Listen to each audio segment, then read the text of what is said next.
Esta não é a minha história. Ela me foi contada pelo meu avô há muitos anos. Ele foi testemunha dos acontecimentos e o protagonista do relato foi um vizinho dele. Meu avô sempre afirmava que tudo o que narrava era real.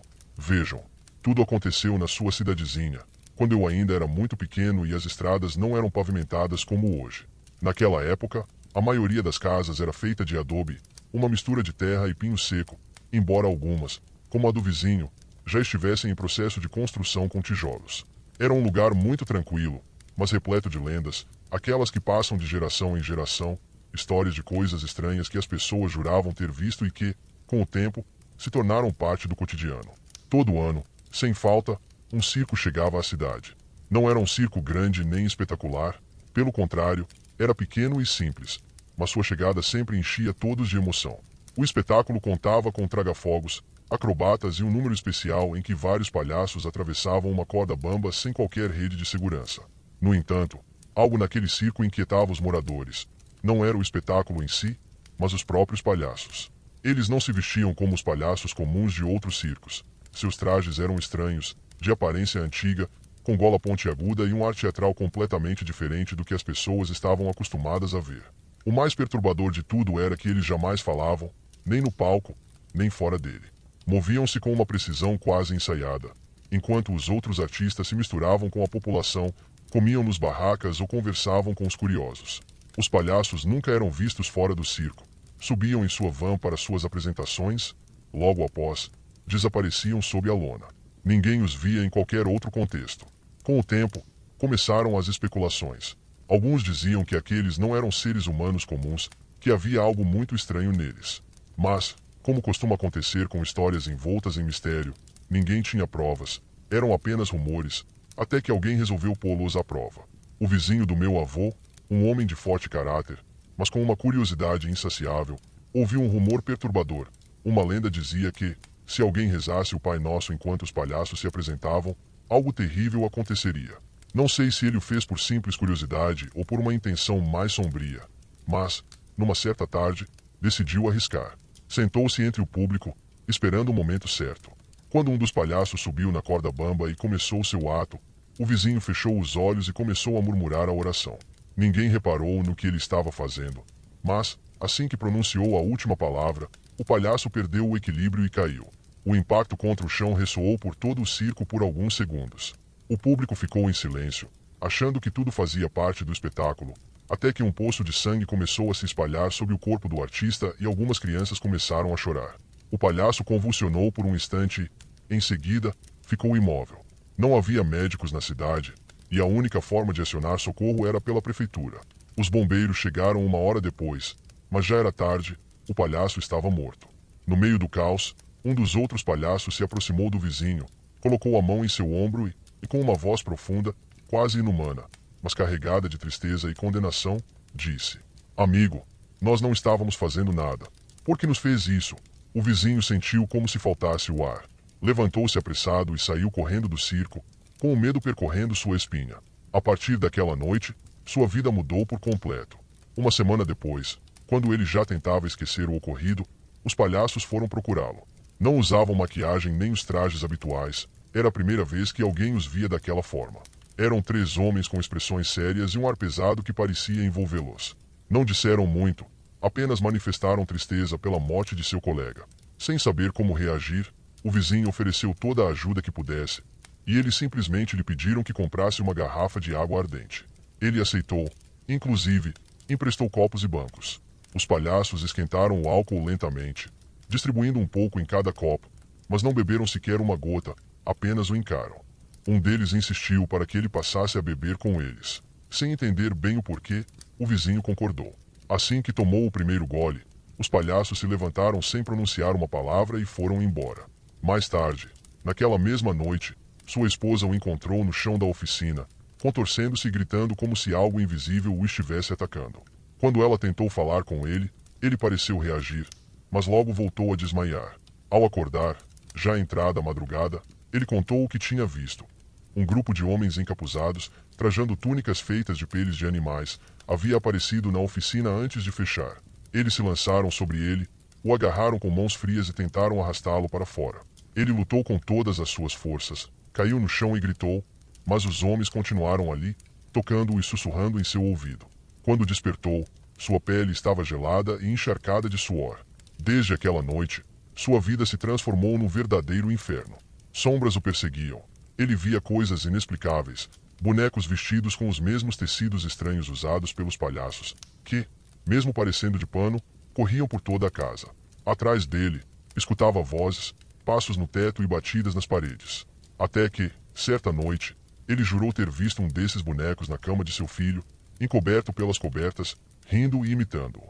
Em um surto de loucura, sem saber o que havia feito, ele começou a agredir o filho com toda a força, enquanto aquela maldita criatura continuava a rir. Somente quando os gritos de sua esposa o fizeram reagir, ele percebeu que não havia nenhum boneco. Estava batendo em seu próprio filho. A situação havia se tornado insustentável. O irmão mais novo do vizinho, um homem de fé conhecido por ajudar todos na cidade com questões espirituais, decidiu organizar uma novena de oração na casa. Contudo, desde o primeiro dia, assim que começaram a rezar, um odor insuportável invadiu o lugar. Dia após dia, o cheiro piorava, acompanhado de sussurros, batidas na porta e o som de passos no teto. No último dia da novena, o clima ficou ainda mais aterrorizante. Algo bateu na porta com fúria, como se quisesse derrubá-la. Lá fora, ouviu-se o forte bater de asas, seguido por um impacto seco no teto. Então, sem explicação, uma luz cálida iluminou o ambiente. O irmão do vizinho agradeceu a Deus, certo de que um anjo havia chegado para protegê-los dali em diante. Mas o mal já estava feito. O vizinho nunca recuperou a razão. Pouco tempo depois, quando todos achavam que o pior já havia acontecido, no surto de loucura, ele cometeu um crime horrível contra a própria esposa. Foi preso e, depois disso, ficou em silêncio para sempre, sem jamais explicar o porquê. E, segundo dizem, dentro da prisão, ele também tirou a vida de outros 3 homens. Meu avô jura que essa história é real, em cada um dos seus detalhes. Ele foi testemunha de toda a comoção que cercou o circo quando o acidente aconteceu. Lembra-se de ter ouvido as sessões de oração vindas de sua própria casa. Em algumas, chegou até a ser envolvido. O que ele recorda com mais clareza é que, após a morte do palhaço, aquele circo jamais voltou à cidade. Minha namorada e eu decidimos ir ao Sacro Monte, um lugar em Amecameca, no estado do México, para fazer algumas fotos noturnas, já que ambos trabalhamos bastante com fotografia. Sabíamos que não era a melhor ideia, pois o local não possui segurança e costuma ficar completamente deserto à noite, mas resolvemos nos aventurar mesmo assim. Ao chegarmos, tomei uma precaução, já que não havia segurança na região naquela hora, e dei uma volta com o carro, para ter uma rota de fuga rápida, caso surgisse alguma emergência. O caminho estava escuro e margeava a queda do cerro. Foi justamente ao fazer a curva que vi algo que me deixou arrepiado. Uma mulher de vestido longo e branco, com um manto e cabelos negros, que parecia estar subindo, vindo da beira da queda. O mais estranho é que não havia nenhuma estrada ali, e seu movimento não era o de alguém caminhando, parecia flutuar ou deslizar para cima, sem mover braços ou pernas. Foram apenas alguns segundos, e eu contei o que tinha visto para minha namorada, mas ela não me acreditou.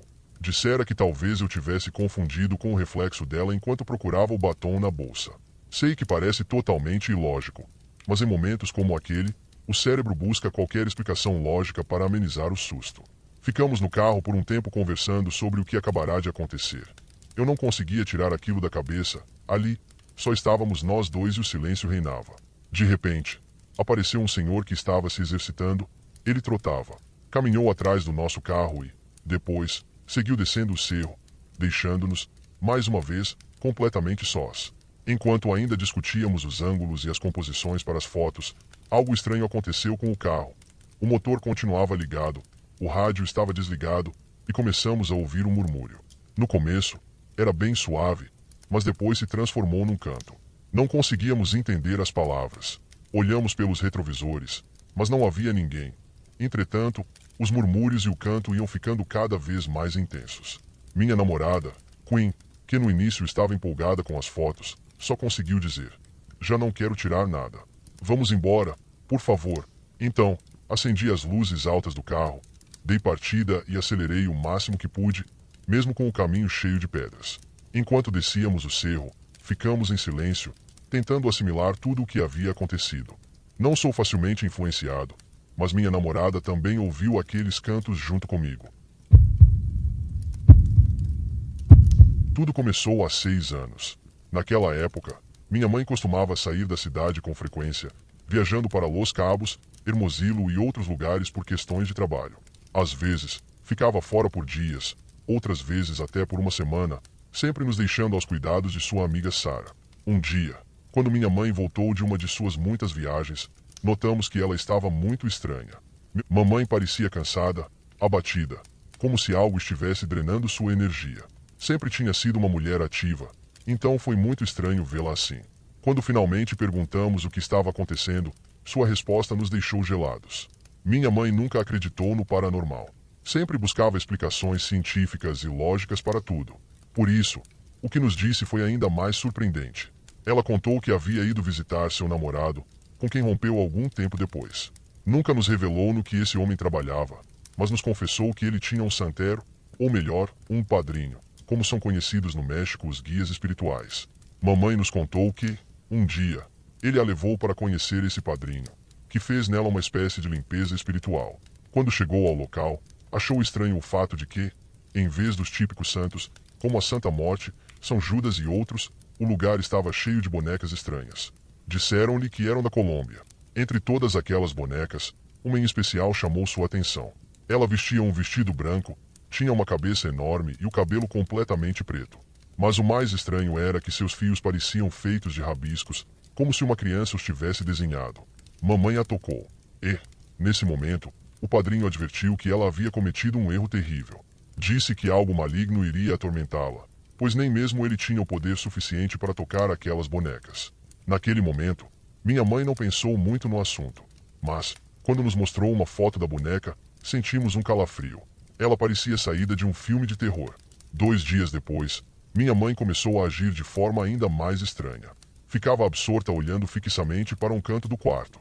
Parou de comer e beber água. Uma semana depois, meus irmãos e eu começamos a notar coisas ainda mais perturbadoras. Sempre tive o costume de acordar de madrugada. E o que ouvi, nessas noites, foi aterrorizante. Passos de uma criança, ou talvez uma menina, correndo pela casa. Certa noite, quando senti aqueles passos entrando, pela primeira vez, no quarto, a única coisa que pude fazer foi me cobrir da cabeça aos pés, protegendo também meus irmãos, que, felizmente, continuaram dormindo. No dia seguinte, contei à minha mãe, e sua resposta me deixou em choque. Sim, filho, é o Mateu. Ele é um menino e está procurando sua mãe. Vai ficar aqui por um tempo. Minha mãe continuava sem comer, sem beber água. Em certo momento, realmente pensamos que estava enlouquecendo. Passamos mais uma semana de tormento, ouvindo ruídos, pisadas, às vezes, risadas durante a madrugada.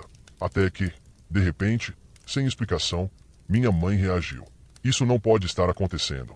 Isso não pode continuar, disse. Ela ligou para Sara para que cuidasse de nós e voltou a viajar. Quando retornou, nos mostrou várias fotos. Em uma delas, tirada no espelho do hotel onde estava hospedada, era possível ver claramente a boneca, ou a entidade que havia tocado sem permissão. O mais aterrorizante, comunidade, é que ela aparecia em tamanho real, como se fosse uma pessoa de verdade, bem atrás da minha mãe. Mamãe começou a fazer várias limpezas espirituais com uma pessoa que lhe recomendaram. Essa pessoa lhe disse que uma alma muito negativa, praticamente, um demônio, queria levar um de seus filhos. Quando nos contou isso, meu irmão e eu ficamos em choque. Tínhamos apenas 13 anos. Dias depois, minha mãe viajou novamente. Mas, dessa vez, Sara não pôde cuidar de nós. E o que vou contar agora é a razão pela qual estou compartilhando essa história. Era por volta das 18h30. Meu irmão e minha irmã tinham adormecido assistindo Malcolm in the Middle, um programa muito querido aqui no México. Eu quis abaixar o volume da televisão, mas, de repente, o sinal caiu e começou aquele ruído branco da interferência. Naquele instante, ouvi um som horrível. Algo estava arranhando um dos pés da cama onde meus irmãos dormiam. Pensei que pudesse ser um rato ou algum outro animal. Me abaixei para olhar debaixo da cama, exatamente no ponto de onde vinham os arranhões. Mas não havia nada. Mesmo assim, o som continuava, bem ali, diante de mim. Saí correndo do quarto. E, no momento exato em que cruzei a porta, senti uma sensação indescritível. Fiquei paralisado de medo. Mas, como pude, voltei ao quarto e tentei acordar meus irmãos. Eles não reagiam. Pareciam sem vida. Cheguei a dar alguns tapas no meu irmão, e ele não acordava. Os arranhões se intensificaram. O barulho da televisão aumentou ainda mais. A única coisa que consegui fazer foi chorar. Não sabia rezar, mas comecei a repetir o Pai Nosso várias e várias vezes. Mais de 20 vezes. Até que, de repente, tudo parou. Meus irmãos acordaram quase ao mesmo tempo. Perguntaram por que eu estava chorando. Quando minha mãe chegou, contei o que aconteceu. Imediatamente, ela ligou para sua santera, que veio até nossa casa e a abençoou com velas, orações e incenso. Aquela mulher transmitia uma paz difícil de explicar. Ela se aproximou de mim e pediu que eu lhe desse a mão. Senti confiança nela, então aceitei. O que ela me disse me faz pensar até hoje. Juan, você tem um querubim que te protege. Perguntei o que era um querubim, pois, naquela época, eu não sabia nada sobre religião. Só sabia que existia um Deus. Ela respondeu: não se preocupe, ele sempre estará com você. Você é muito importante, por isso o enviaram para te proteger. Mas, então, acrescentou algo ainda mais assustador. Mas saiba que, assim como tem um querubim, também sinto uma energia muito negativa por perto. Algo obscuro, algo maligno. Após a bênção, a casa ficou tranquila por algumas semanas, mas logo os ruídos começaram novamente. Quando minha mãe entrou em contato com a santera mais uma vez, ela disse algo ainda mais aterrorizante. Esse menino que você chamou de Mateu está com ciúmes. Ciúmes de quê? Perguntou minha mãe. Ele está com ciúmes do seu bebê. Ele quer se apoderar desse feto. Minha mãe ficou pálida, e eu fiquei ao seu lado, em choque. Naquela noite, claramente, não consegui dormir. No dia seguinte, minha mãe fez 2 testes de gravidez, e ambos deram positivos. Durante todos os meses de gravidez, tudo em casa estava um caos. Passamos por momentos muito difíceis até o nascimento da bebê, uma menina. Depois do nascimento dela, tudo cessou. Pela primeira vez, a casa ficou em paz. Agora, com 19 anos, tudo isso ainda está em minha mente. Na casa de minha mãe, já não acontece mais nada. Mas, agora que moro com minha namorada, sinto novamente aquela sensação de abandono, como se o querubim tivesse me deixado sozinho, só com a energia negativa que ainda me persegue. Sinto-a cada vez mais próxima de mim. Às vezes, a sinto muito claramente no trabalho. Primeiro foi aos poucos, mas ultimamente está mais forte e claro. Posso até sentir alguém bem atrás de mim, quase escutando sua respiração.